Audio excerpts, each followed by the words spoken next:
Shabbat Shalom, os irmãos. Eu vou fazer uma oração antes de nós começarmos. Senhor nosso Deus, graças te damos, Pai, por tua misericórdia, porque o Senhor é bom. Obrigado, Senhor, pela tua palavra, Senhor. Peço que o Senhor possa me usar, Senhor, segundo a instrumentalidade, Senhor, do teu Santo Espírito, e nós possamos passar, Senhor, comunicar, Senhor, os teus oráculos de forma sábia, Senhor. Em nome de Yeshua, que o Senhor possa falar aos nossos corações. Beshem Yeshua, Hamashia, Senhor, sem ti nós nada podemos fazer. Amém.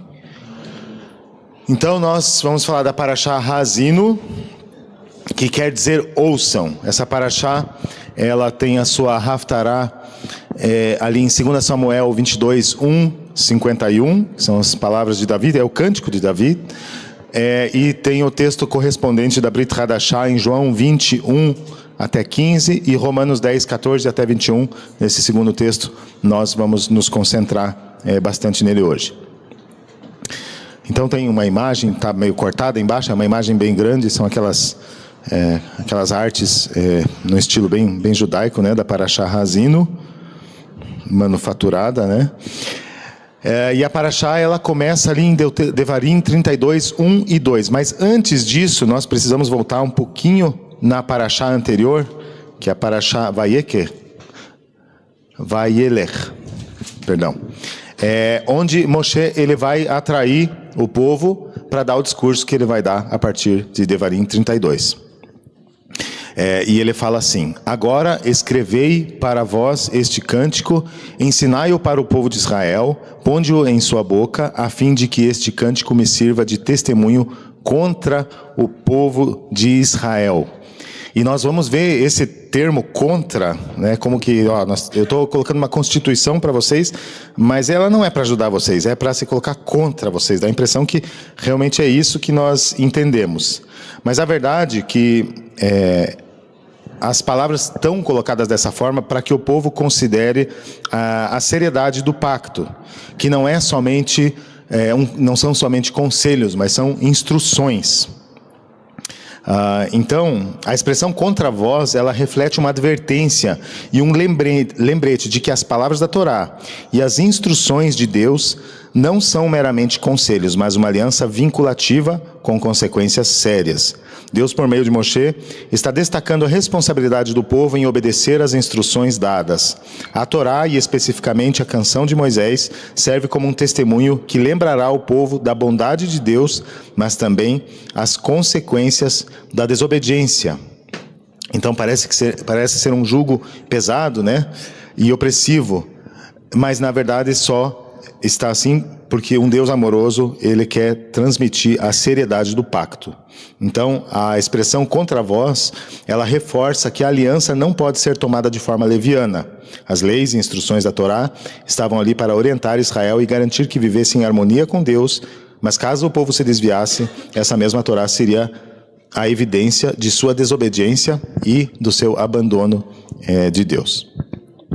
Então, um resumo bem rápido, eu vou fazer um resumo rápido, depois nós adentramos um pouquinho mais no texto, é que essa Parashá, ela trata do canto do cisne, né? Nós temos essa expressão, diz que o cisne, quando ele vai morrer, ele dá aquele último canto, parece que é um mito, nem é verdade, mas a história ficou.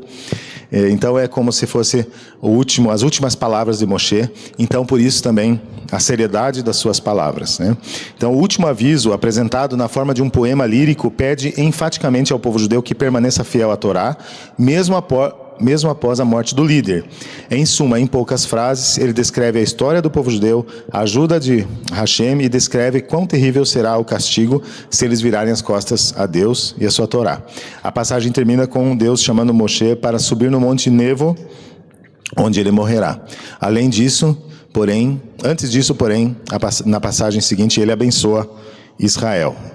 Então a Parashá, ela começa assim: inclinai os ouvidos, ouçam os céus quando eu falo, escute, ó terra, as palavras de minha boca, que meu ensino caia como a chuva, que meu discurso, eu estou em Devarim 32, quem estiver acompanhando, tá? Que em meu discurso se condense como orvalho, como a chuva ligeira sobre as folhas da relva, ou como aguaceiros sobre as plantas em crescimento. Então a Parashá começa com um chamado a ouvir e a aprender, ou reaprender, porque o povo já tinha ouvido, mas Moshe enfatizando o ensino. Depois a Parashá segue, eu dividi aqui em alguns trechos, falando dos atributos do Eterno, né?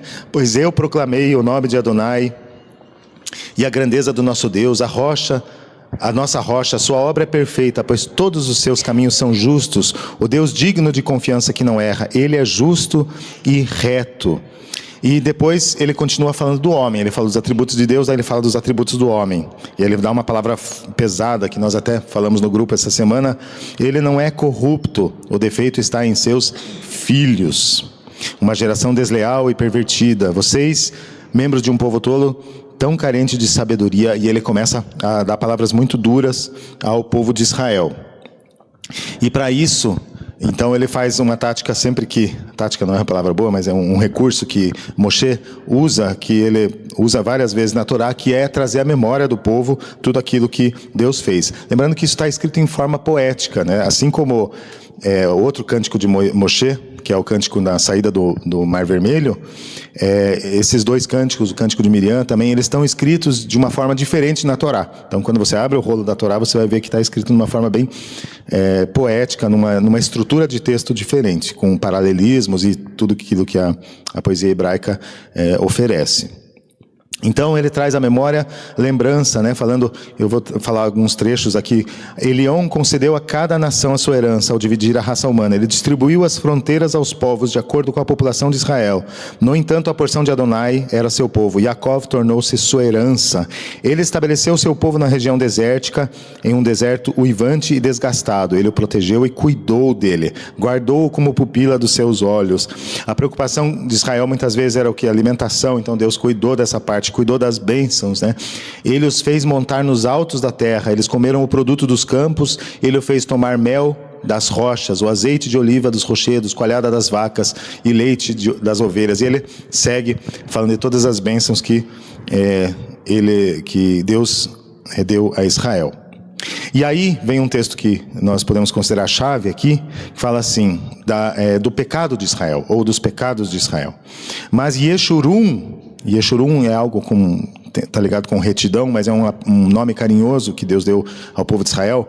Yeshurun engordou e deu coices, ou chutou. Você engordou, engrossou, ficou obeso. Aí nós vemos o tripé que muitas vezes derrubou o povo de Israel, e que tudo isso nós podemos fazer aplicação para nós, que é a apostasia, a idolatria e o adultério espiritual, ou a prostituição. Então, abandonou a Deus, seu Criador, apostasia, desprezou a rocha da sua salvação, e eles o incitaram ao ciúme com deuses estrangeiros, idolatria. Provocaram-no com abominações e sacrificaram a demônios e não a deuses. Sacrificaram a demônios e não deuses, tá? Deuses no plural mesmo, adultério. Então esse tripé que muitas vezes derrubou o povo eleito. E aí o texto segue e o Eterno, pela boca de Moshe, fala do juízo de Israel, né, para Israel.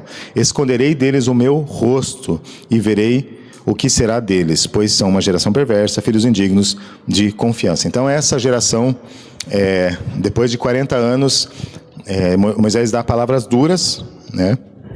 Ele como que se coloca contra o povo, e nós já vamos ver a diferença desse cântico para o cântico da abertura do mar, né?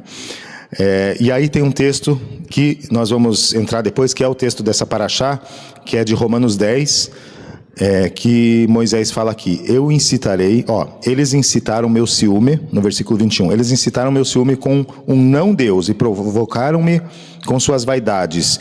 Eu incitarei o ciúme deles com um não povo e os provocarei com uma nação vil. E Shaul, ele usa essas palavras depois, nós vamos ver, quando os gentios, né, as nações estão entrando na nova aliança. Shaul usa essas palavras para tratar com o povo com os judeus que não haviam crido no Mashiach, não tinham recebido o Mashiach. A Parashá segue, Moshe falando assim: como vocês não conseguem ver que Deus era com vocês. Pois como pode um indivíduo cercar 1000 pessoas e 2 homens porem 10.000 em fuga, a menos que a rocha os tenha vendido a seus inimigos, a menos que Adonai os tenha entregado? Então, a prova de que Deus estava sempre com eles. E aí o Eterno começa a falar que essas outras nações que ele usou para trazer juízo contra Israel, também sofreriam juízo. Mas o juízo começa sempre primeiro por Israel, nação eleita, o tipo, né, universal para os homens, né, para mostrar, vamos dizer, essa nação sacerdotal que tinha tinha e tem essa função de apresentar a Deus. Então as nações que atacaram nessa nação sacerdotal também sofreriam a retribuição pelos seus atos. E no final nós vemos do cântico, nós vemos que Deus dá uma lacuna ali de misericórdia, porque Deus, o Eterno, ele julgará o seu povo, terá dó de seus servos quando vir que a força deles se esgotou, que nenhum será poupado, escravo ou livre. Então ele perguntará: onde estão os seus deuses? A rocha em quem confiaram? Quem comeu a gordura de seus sacrifícios e bebeu o vinho de suas ofertas de bebida? Que se levante e os ajude, que ele os proteja. E essa é a chance que o Eterno dá para Israel, como também para todas as nações, de fazerem a techuvá, de se arrependerem e se voltarem a Deus. Lembrando que isso é um modelo de Israel, mas é um modelo que é para todas as nações. E a Parashá termina com as últimas palavras de Moisés, onde ele chega e anuncia as palavras, né? Moisés chegou e anunciou todas as palavras dessa canção dos ouvidos do povo e de Josué, o filho de Num. E ele fala: levem no coração todas as palavras do meu testemunho contra vocês hoje, para que as usem quando incumbirem seus filhos e serem cuidadosamente obedientes a todas as palavras desta Torá. Pois esta não é uma questão trivial para vocês, não são só conselhos, mas são instruções, mandamentos. Ao contrário, a Torá, ela é a sua vida.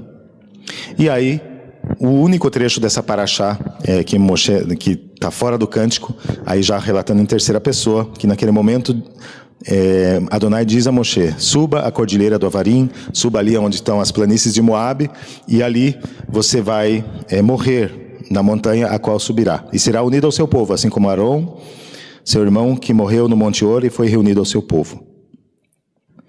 E aí ele fala do juízo que Moshe, o juízo mais severo de todos, é para aquele que representava o Eterno, né, um tipo do Mashiach. A razão disso é que vocês dois faltaram com a palavra comigo naquele lugar diante do povo de Israel, diante da fonte de Meribá, ou Meribá em Kadesh, no deserto de Kadesh. No deserto de Tzim, na verdade, Meribá, Kadesh. Você não conseguiu representar minha santidade ali em meio ao povo de Israel. Por isso, você verá a terra à distância. Nós lembramos que Moshe, ele tentou mudar a ideia de Deus. O Eterno, uma hora, ele fala: não me importunes mais com isso. Tá? Você não vai entrar, e acabou. São palavras duras do Eterno para com Moshe. E aí nós temos só uma comparação, tem algumas coisas em relação ao cântico que está em Êxodo 15, é o cântico de Moshe, ali na abertura do Mar Vermelho, né, quando o mar se abre, o povo passa, depois passam os egípcios, são engolidos pelo mar, e aí eles cantam, né, eles louvam ao Senhor. É um povo ali que vê os primeiros milagres do Senhor, antes de todas as dificuldades que o povo está passando no deserto. Então há ali assim um frescor, né, como de uma virgem, como uma noiva que seguiu o Eterno no deserto, diferente desse cântico, que são palavras mais duras. Então tem algumas coisas que eu marquei ali, né? Esse cântico de Êxodo 15 é primeiramente uma canção de vitória, de louvor para a salvação, pela salvação de Deus. Enquanto a canção de Moshe, dessa Parashá, sintetiza o passado e aponta para o futuro, né? Aquele cântico de Êxodo 15 era um cântico que falava do passado recente, que acabou de acontecer, e o povo estava jubiloso, né? Apontava um pouco para o futuro, mas falava mais do que Deus fez. E essa Parashá, esse cântico, aponta para aquilo que é o futuro, e o futuro parece não muito bom para o povo ali. A canção do mar era o início de uma estrada que deveria ser uma ascensão crescente, da montanha de Deus para a Terra Santa. Um caminho cheio de esperança, um caminho que era para ser sem preocupação ou medo. Já a canção de Moshe é uma canção no final da estrada. Ela é cantada no final dos 40 anos de peregrinação no deserto, no momento quando Moisés transmite para Israel suas palavras de despedida. Então nós lembramos também das palavras de Salomão. Acho que é Salomão que fala, né? Melhor é o fim das coisas do que o começo, né? Se nós damos assim uma ênfase do novo nascimento, e é verdade, se não nascer de novo, não tem como terminar a caminhada, né? Mas nós precisamos terminar bem a caminhada. Isso é muito importante. E nós sabemos que nós temos um Deus misericordioso, que às vezes vai se opor a nós. Às vezes a sua palavra vai se opor a nós, mas se nós perseverarmos nele, nós vamos descobrir aquilo que eu acho que João fala: se é que descobristes que o Eterno é bom, né? Quando nós aceitamos os seus estatutos, decretos, né, e regulamentos. Então o povo não termina bem essa caminhada, mas o povo entra na terra prometida. Já Moshe, ele não entra. Isso não quer dizer que o povo é maior que Moshe, de maneira alguma, né? Moshe era o líder desse povo, e nós até hoje aprendemos com ele. E ali nós temos a visão ali que Moshe teve, provavelmente, do Monte Nebo. Então ali nós temos as planícies de Moabe, né? E ali tem a proximidade do Rio Jordão. Isso seria mais ou menos aqui, né? Aqui em cima. Então nós vemos, essa é a terra prometida. Aqui hoje é a Jordânia, né? E aqui é o Rio Jordão. Então daqui Moshe viu as planícies de Moabe, e aqui o povo entrou na terra prometida, na terra de Israel. E aí nós vamos voltar só um pouco naquele texto, falando daquele engordar, né? Aquilo que o povo estava engordando, dando coice, né? O que seria isso, né? Então, engordando-se Yeshurun, é escrito errado ali, deu coices, engordaste-te, engrossaste-te, e de gordura te cobriste, e deixou a Deus que o fez, e desprezou a rocha da sua salvação, que fala em Devarim 32:15. Então a canção do mar é um louvor. Como toda canção de louvor, é essencialmente uma recitação de coisas boas. Ao contrário, a canção de Moshe é uma canção de desafio. Tem uma visão que está baseada em aceitar que o povo não será capaz de permanecer firme na estrada de um tranquilo progresso. Existem muitíssimos fatores de vários ângulos que podem levar a quedas e falhas. Apesar do povo judeu possuir um sentido de memória nacional melhor do que qualquer nação, contudo, existe o esquecimento que resulta da distância no tempo e o envolvimento em outras realidades, em outros ambientes. Às vezes tem aquela frase, às vezes você vê em rede social, né? Como é que é? Me ajudem. Adão pecou no paraíso e Yeshua foi fiel no deserto, né? E às vezes algumas pessoas podem usar isso para, bom, então eu posso frequentar qualquer ambiente, o importante é o que está dentro de mim. Mas não nos enganemos, os ambientes, eles corrompem, né? Então, se nós permanecemos num ambiente que não é bom, a roda de escarnecedores, ou lugares que não são, nós sabemos que nós não devemos ficar muito tempo, então é bom nós ali não permanecermos, porque nós podemos nos corromper facilmente. Às vezes tem gente muito rara, né, que consegue se manter ali firme no meio e leva até juízo sobre esses lugares, né? Então, se você conquistou e se você está indo com propósito, não só para curtir um momento diferente, então ok, mas senão nós devemos realmente ter cuidado. Existem muitíssimos fatores de vários ângulos que podem levar a quedas e falhas. Apesar do povo judeu possuir um sentido de memória nacional melhor que qualquer outra nação... Puxa, eu repeti? Eu já tinha lido isso, né? Perdão.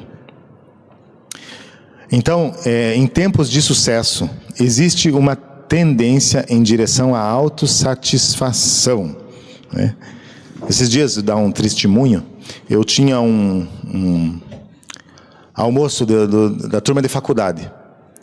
E aí, bom, tem que ir, né? Uma vez a cada 20 anos eu vou lá. E ali para mim foi um termômetro, sabe? Acendeu um sinalzinho de alerta, assim. Eu falei para Limara, daí eu voltei e falei, nossa, legal, foi bom, todo mundo bem, né? São pessoas até de bem, eu gostei bastante, né? E aí a Limara, já, a esposa, faz isso, põe na parede, né? Mas e qual propósito você foi lá, né? Eu falei, não, eu fui rever, uma vez a cada 20 anos, eu tenho que ir, né? Mas eu percebi que na minha resposta ali, eu vi que eu não estava tão imbuído de um propósito, né? Eu queria rever as pessoas, queria ver. E às vezes a gente, nessa, né? Às vezes a gente tem que cuidar, né? Nós não podemos andar só por andar, viver só por viver. Nós carregamos a presença de Deus e nós vemos que quando Moshe, claro, guardadas as devidas proporções, ele tinha uma responsabilidade de manifestar e santificar a Deus diante dos homens, né? Então, claro que eu fui lá, não esqueci o propósito que eu tenho, mas nós temos que cuidar muito, alinhar muito nosso coração para que nós não andemos de forma errante.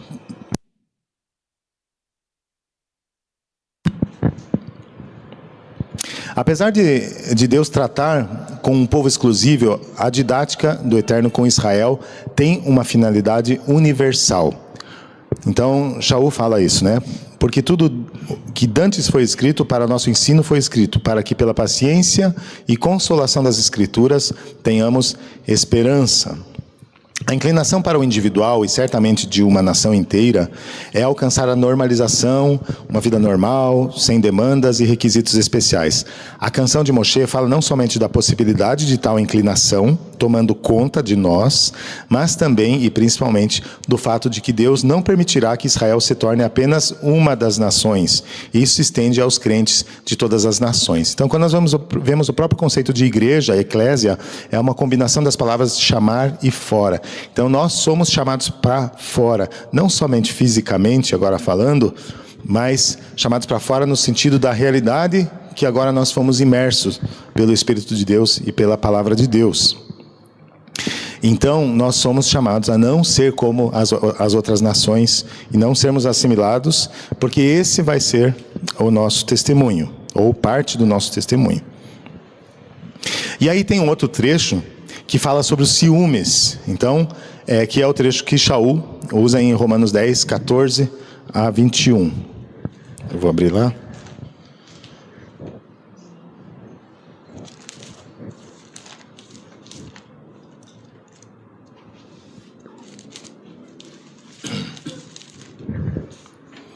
Aqui. Ele fala assim, a zelos me provocaram com aquilo que não é Deus. Com as suas vaidades me provocaram a ira, portanto eu os provocarei a zelos com o que não é povo. Com nação louca os despertarei a ira. Eu vou ler o trecho completo que Shaul fala aqui, porque Paulo ele cita 32, Deuteronômio 32, 21, e Isaías 65, 1 e 2. E ele fala assim, em Romanos 10, 19 até 21. Quando ele está falando, por que Israel como nação, né? Porque ainda que houvesse, nós já vamos falar disso, milhares de crentes judeus, mas como nação, o contingente grosso de Israel, acabou não recebendo o Mashiach. E aí ele fala assim, entretanto digo, será que Israel não entendeu? Provocarei ciúmes de uma não nação, mediante um povo sem entendimento, eu os deixarei irados. Então parte dessa profecia de Moisés, ela se dá aqui na entrada dos gentios na fé por meio de Yeshua. Além disso, Isaías diz com ousadia, fui achado por quem não me procurava, tornei-me conhecido de quem não perguntava por mim. Gentil algum, provavelmente, a não ser aqueles que já estavam se unindo a Israel, estava esperando por um Messias. Mas esses gentios, que começaram, né, aqueles crentes da Ásia Menor, crentes de Tessalônica, Galácia, Corinto, né, havia judeus ali, mas havia um contingente muito grande de gentios que estavam entrando no pacto. E eles não esperavam pelo Senhor, mas eles ouviram a palavra de Deus e creram.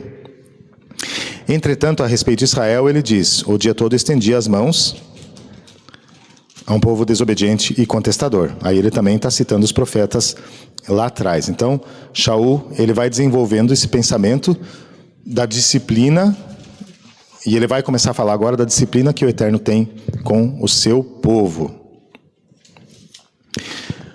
Porque se deveras cumprires, vamos lá para Jeremias, porque se deveras cumprires esta palavra, entrarão pelas portas desta casa os reis que se assentarão em lugar de Davi, sobre o seu trono, andando em carros e montados em cavalos, eles e os seus servos e o seu povo. Lembrando que Davi fala do reino messiânico.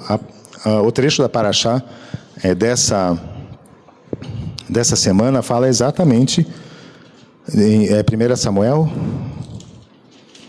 Não, é 2 Samuel. 2 Samuel 21, e quando nós lemos as palavras de Davi, ele fala assim, ó, Adonai me recompensou por minha retidão. Alguém já orou assim? Adonai está me recompensando porque eu sou muito justo. Aqui é o Mashiach puro, é o Mashiach, né?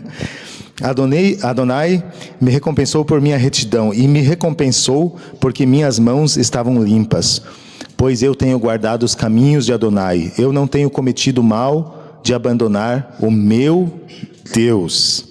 Em João, que é o trecho dessa paraxá, também fala, Yeshua, quando ele ressuscita e Miriam encontra ele, ele fala que eu vou para o meu Deus, o Deus de vocês e o meu Deus, o Pai de vocês e o meu Pai. Então são textos paralelos também. Então, em Jeremias 22, 4 a 5, fala assim, mas se não derdes ouvidos a estas palavras, por mim mesmo tenho jurado, diz o Senhor, que esta casa se tornará em assolação. Em Mateus 23, 38, 39, nós já vamos ver que assolação é essa. Eis que a vossa casa vai vos ficar deserta, porque eu vos digo que desde agora não me vereis mais, até que digais, Baruch Rabá Beshem Adonai, bendito aquele que vem em nome do Senhor. Lembrando que a casa ficará assolada, mas não é a primeira vez que isso acontece, né?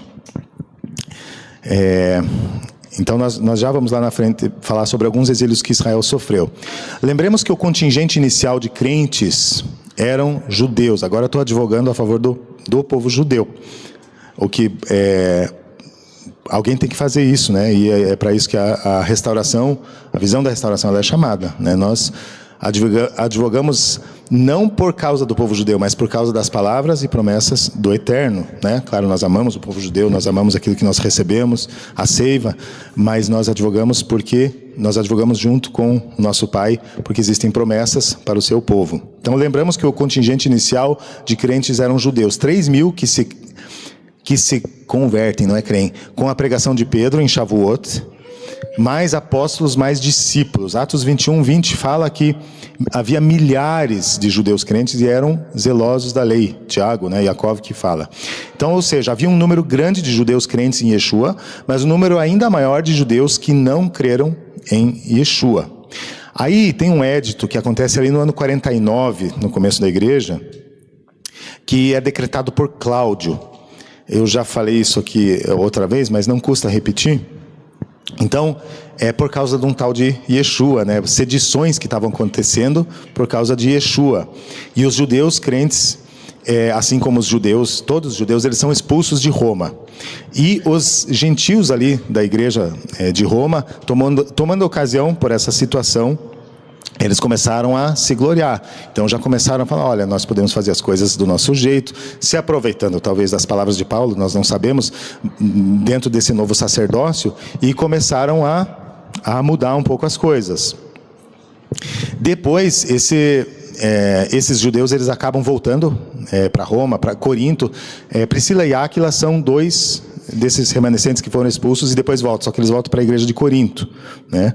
E por isso que Shaul, ele escreve Romanos 11, por exemplo, ele fala exatamente dessa situação, para que os gentios não se gloriassem, né? E nós já vamos ver um pouco mais sobre isso. E depois em Romanos 14, 15, ele fala dos gentios, como já estava previsto a entrada dos gentios. Então Shaul, ele era um conciliador, né? Ele não queria trazer, ele queria trazer a importância do povo judeu, a trazer a importância dos gentios entenderem em que realidade que eles foram imersos, né? Mas também valorizar a entrada dos gentios que está prevista nos profetas, está prevista em Isaías e desde o começo, lá do Gênesis, né, em Abraão.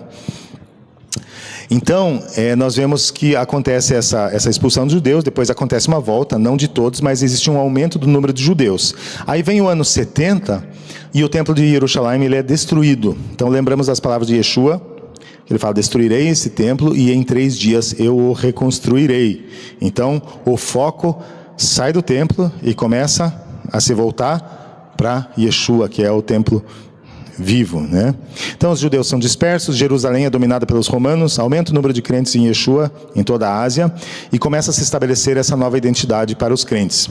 A ideia de ruptura, substituição, ganha força logo na segunda geração após os apóstolos. Então, nos 3 primeiros séculos, essas lideranças, tomando ocasião com o fato de que a maioria de Israel não creu no Messias, estabelecem limites entre o que era judaico e o que era cristão. Então, se estabelecem fronteiras.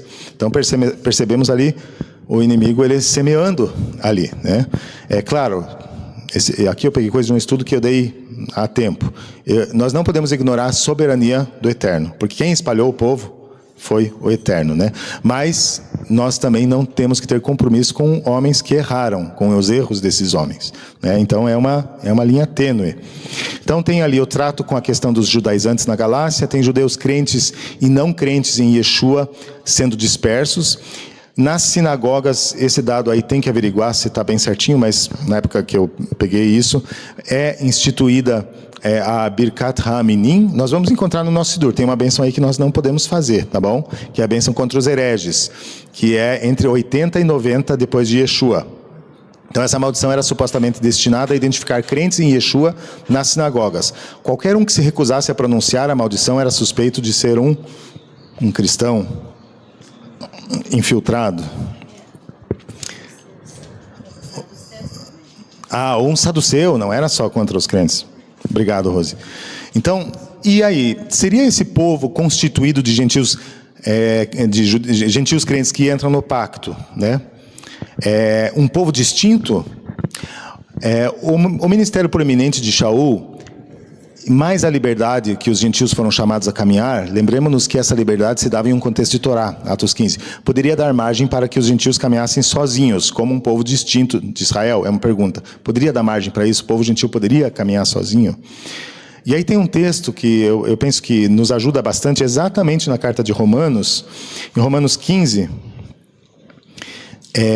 Romanos 11, Shaul está dando a glória de Israel, né? Romanos 10 está falando de como Israel nacional não creu. Romanos 11 está falando da restauração de Israel e dos gentios darem valor para isso. E Romanos 15 tem um texto que fala assim, Romanos 15, 10. E diz outra vez, e ali Shaul está citando ou Terrilim ou Yeshayahu, daí tem que ver na Bíblia do David Stern, mas ele está citando a Torá, né? Ou os Salmos. Ele fala assim, e diz outra vez, gentios, regozijem-se com o povo dele. Não numa identidade separada, isolada, mas os gentios, eles se regozijam junto com o povo de Israel. E mais, louvem Adonai todos os gentios, que todos os povos o louvem. Então a salvação não podia ficar somente em Israel, não podia ficar somente com os judeus, ela tinha que expandir, ela tinha que romper, né?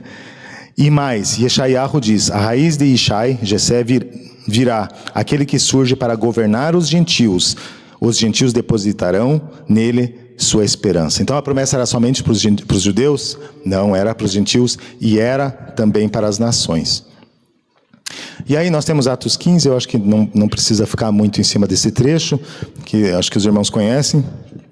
João 10, 16, tenho ainda outras ovelhas que não são deste aprisco.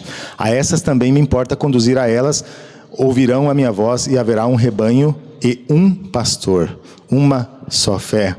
Então, nós vemos que os gentios são chamados a, junto com os judeus, constituírem um povo só. Aqui, Isaías 66, 10. Obrigado. Obrigado, Stella. Então, será que os novos crentes ouviram essas palavras de Yeshua? E aí nós vamos ver ali em Roma, Alexandria, começa rapidamente, talvez fruto já desse pensamento que predominava ali em Roma, começam a surgir palavras que não coadunam com a palavra de Deus, né? Quando a questão do Shabat, né? Alguns podem considerar ali em Romanos 14, fala assim, que um guarda dia, o outro considera todos iguais. Nós não sabemos se ali Shaul está falando do Shabat ou se é de outros dias, mas nós vemos o tom conciliatório. Bom, tem gente chegando no pacto agora.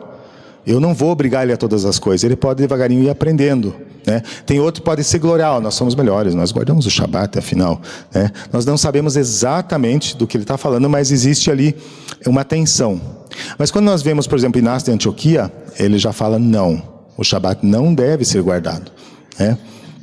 Olha, assim os que andavam na velha ordem das coisas chegaram à novidade da esperança, não mais observando o sábado, mas vivendo segundo o dia do Senhor, do qual vossa vida se levantou, por ele a sua morte. Embora alguns o neguem, não é por esse mistério que recebemos a fé, e por ele é que perseveramos para sermos de fato discípulos de Jesus Cristo, nosso único mestre. E aí tem palavras assim muito fortes dos pais da patrística ali, né, dos chamados pais da igreja, contra o povo judeu. Ali é palavras de João Crisóstomo, palavras muito duras. Olha, os judeus não adoram a Deus, mas a demônios. Olha como a coisa escalou. A gente tem falado muito da escalada na guerra. Olha, os judeus não adoram a Deus, mas a demônios. Portanto, todas as suas festas são impuras. A sinagoga é pior do que um bordel. Templo de demônios, devotos a cultos idólatras. E aí ele vai embora. O próprio Agostinho, ele é o pai da fé, mais que Martinho Lutero, mais que Calvino. Agostinho que deu origem, né, aos líderes protestantes. E Agostinho tem bons escritos, né, mas era homem, como nós, sujeito a pecados, e sustentou esse fio de antissemitismo que começou a virar um cabo, né, e começou a ficar muito grande na teologia. Quão odiosos são para mim os inimigos da vossa escritura, como eu queria que tu os degolasse, os judeus, com tua espada de 2 gumes, para que não existisse mais ninguém para se opor à vossa palavra. Com alegria eu prefiro a morte deles para viver para ti. O mesmo homem que escreveu Confissões ali, escreveu um livro tão bonito, mas ele tinha um ódio, ele tinha um antissemitismo, e esse sentimento de substituição, né, ele ganha muita força, como que agora a igreja, com a sua nova identidade, ela substitui o povo de Israel. Rapidinho algumas coisas. Nos primeiros 3 séculos, essa judaicidade é suprimida, quando não substituída. Então é suprimida a identidade, influência judaica dentro da igreja sobre os gentios, culto e doxologia católica são uma releitura do serviço sinagogal, são instituídos sacramentos, dogmas e novas tradições. São estabelecidos um novo dia de guarda, algumas festas bíblicas são ressignificadas e outras acrescentadas. Então, é instituído o domingo como dia de guarda, né? Mas Yeshua ressuscitou no domingo, então nós vamos agora guardar o domingo, mas nós sabemos que não foi por isso, foi para realmente estabelecer fronteiras com o mundo judaico. Ao invés de levar o evangelho da salvação a toda a terra, a igreja começou a aglomerar também pagãos, porque havia um remanescente salvo ali, nós sabemos, não porque tiveram um novo nascimento verdadeiro, mas porque essa era a maneira política e social de promover o crescimento da igreja. Em 3 séculos, então, isso ganha muita força. Surge um sistema religioso no qual a hierarquia humana sobrepõe o cabeça da igreja, Yeshua. Certo. Então, rapidinho, o supersessionismo, ele também é chamado de teologia da substituição. É uma visão da teologia cristã sobre o status atual da igreja cristã, que afirma que a nova aliança por meio de Yeshua substituiu a aliança mosaica, a aliança feita exclusivamente com o povo judeu. O ponto de vista supersessionista também sustenta que a igreja cristã universal sucedeu a antiga nação de Israel como verdadeiro Israel de Deus e que os cristãos sucederam aos antigos israelitas como povo definitivo de Deus. Isso você não tem base nas escrituras para fazer isso. Você pode pegar versículos isolados para tentar sustentar essa ideia, mas somente isolando versículos você vai chegar a isso. E nós precisamos ver as coisas mais de cima, como nós já vamos ver. Essa teologia é erradamente atribuída ao apóstolo Paulo, Shaul.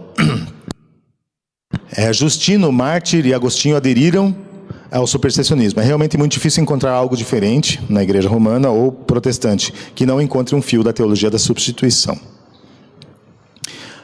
Hoje nós vivemos tempos diferentes, então já se ouve dos púlpitos. Nós, cristãos, é que fomos enxertados na oliveira, não o contrário. Então, as pessoas já têm falado de forma diferente, Baruch Hashem. E isso ocorre porque há quase 200 anos surgiu uma nova doutrina chamada o dispensacionalismo. O dispensacionalismo, no seio da igreja cristã, é um sistema de teologia que vê o mundo como um lar, que é gerenciado por Deus. A presente dispensação é conhecida como Era da Graça, ou Era da Igreja, e a dispensação anterior foi chamada de Lei, Era da Lei ou de Israel. Há 2 povos de Deus, Israel e a Igreja.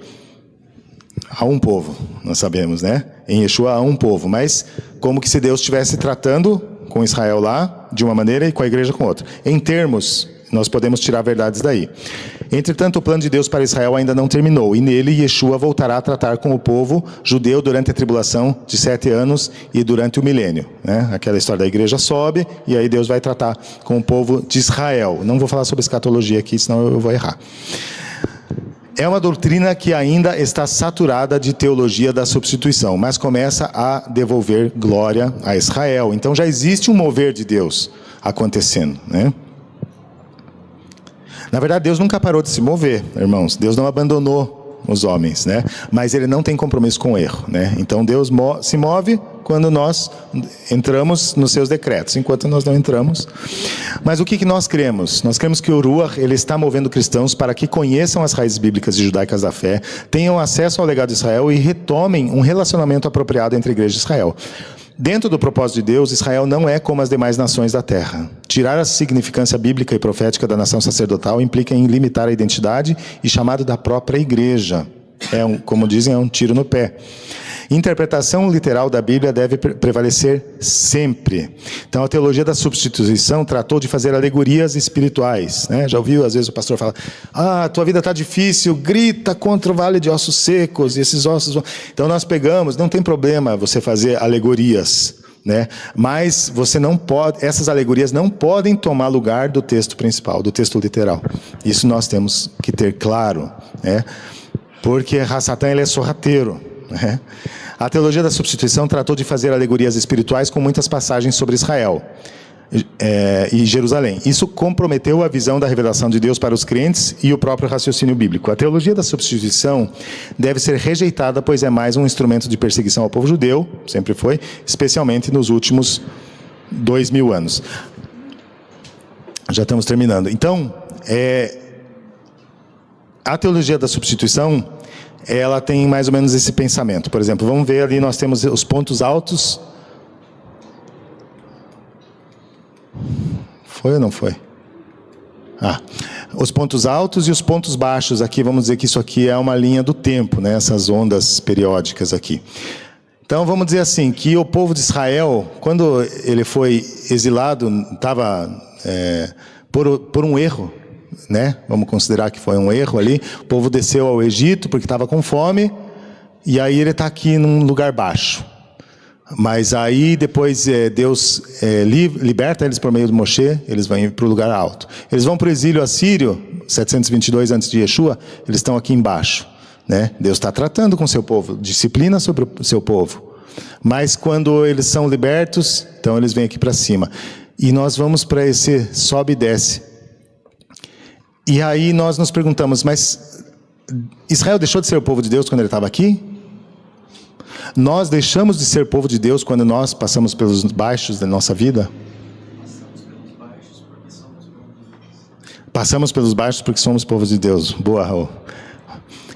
Então, Israel não deixa de ser povo de Deus, é o povo eleito, porque ele está numa fase de disciplina.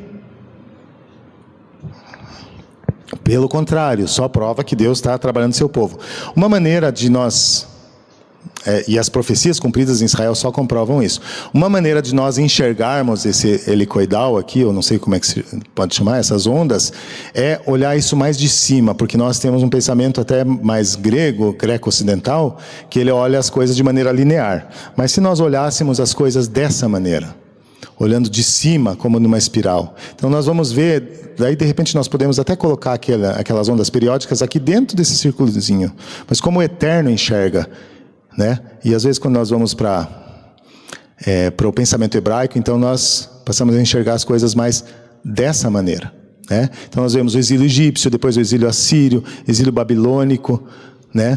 Nessa linha do tempo de Deus, mas Deus ele enxerga dessa maneira, né? E aí nós vemos depois o domínio grego e exílios menores, né? Ali na revolta dos Macabeus, então eles estavam por baixo quando estavam sendo assimilados pelas nações, mas vem a revolta dos Macabeus, então o povo está por cima de novo, e aí vem o exílio romano, né? Em 70 depois de Yeshua, que ele se mistura com a diáspora e o retorno moderno, e nós temos uma disciplina aqui bem grande, de 2000 anos, né, onde o Eterno está trabalhando com o seu povo, ainda não abandonou o seu povo, mas agora começa a se abrir a janela de Israel de novo para a salvação de todo Israel, né? Claro que nós temos o clímax, o ponto-chave aqui, que é Yeshua. Então Deus não abandonou o seu povo. Em alguns desses exílios, Israel deixou de ser a nação eleita do Senhor? Não.